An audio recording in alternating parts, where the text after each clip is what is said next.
So magluto tayo ng oatmeal ngayon guys. Dito tayo kukuha ng tubig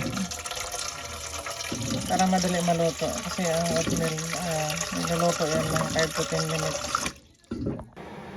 So ito yung lulutuin nating oatmeal guys. Organic siya. Ayan o. Kuha tayo ng isang baso. Ayan. Ilagay na natin dito sa pinapakulo nating tubig.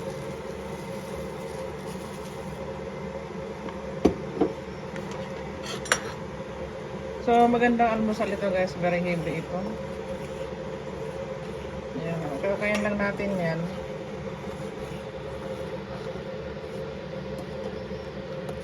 So ang pagluto nito guys, kailangan 5 to 7 minutes para lumambot talaga yung oatmeal natin. Kasi pag hindi mo siya lutuin mabuti, pag kinain mo siya parang matigas pa rin yung bottle ng oatmeal. Kaya ganyan lang gagawin natin. Tapos mamaya guys, magtimpla naman ako ng gatas para ihalo dito sa oatmeal natin. Itong gatas na to guys, nabili namin kahapon sa bulk barn. Ang tawag dito, whole milk powder siya. So kukuha tayo, titimplahin natin. Ayan ang gagawin natin, titimplahin natin to.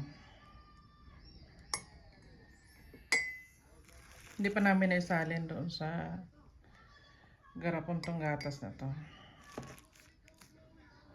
Ayan. So ayan na guys, timplahan tayo ng gatas. Ihalo natin ito sa oatmeal. Ito naman, hayaan lang muna natin to na kumulo ng kumulo para lumambot yung bottle niya. So yung oatmeal guys, maganda ito almusal. Isa pa yung oatmeal, maganda ito. Madali digest sa katawan natin. At very heavy ito pag kinain natin. Ayan o, karamihan sa mga matatanda, yung mga mahina na yung panunaw, ito ang kinakain.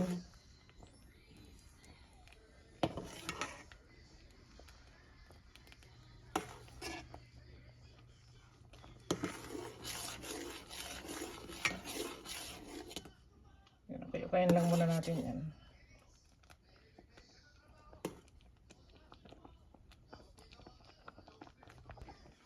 Luto na itong oatmeal natin. So, ayan, mag-prepare na tayo ngayon.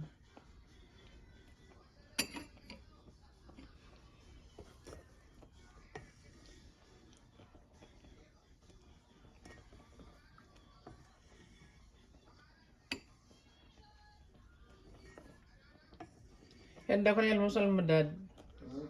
Ihanda ko na yung breakfast mo.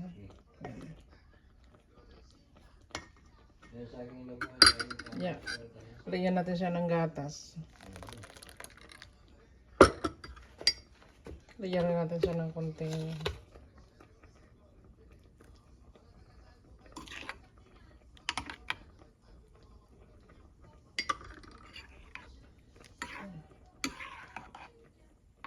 ito gusto ng mister ko lagyan ng saging.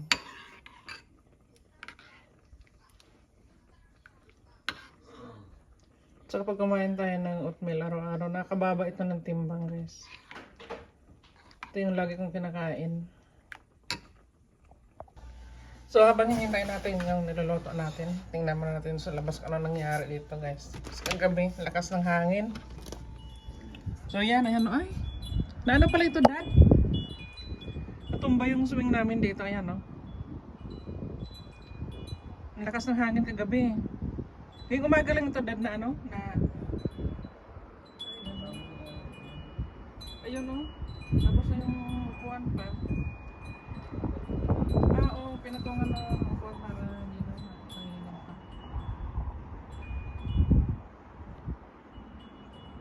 So mamaya tingnan natin.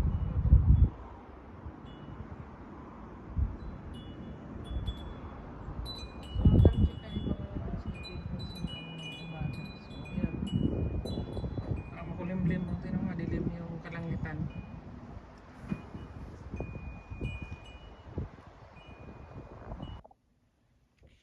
So, lagyan natin siya ng saging.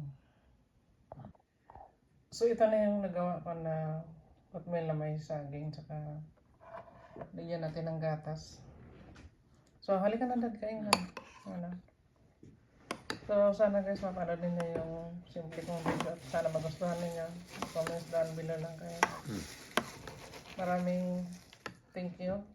At yan, gusto mo lagyan ng ano dad? Mix nuts. Yan. Ganda rin magkakain tayo ng nuts kasi para sa ano yan, enhance yung memory natin. Avoid ano, yung minsan na nagiging ulyanin tayo. Kailangan papakainin din natin ng nuts yung brain natin. So yun lang guys, no? Maraming salamat sa inyo. At sa sunod, may papakilala ko sa inyo na ano, bagong alaga ko dito. So thank you and see you.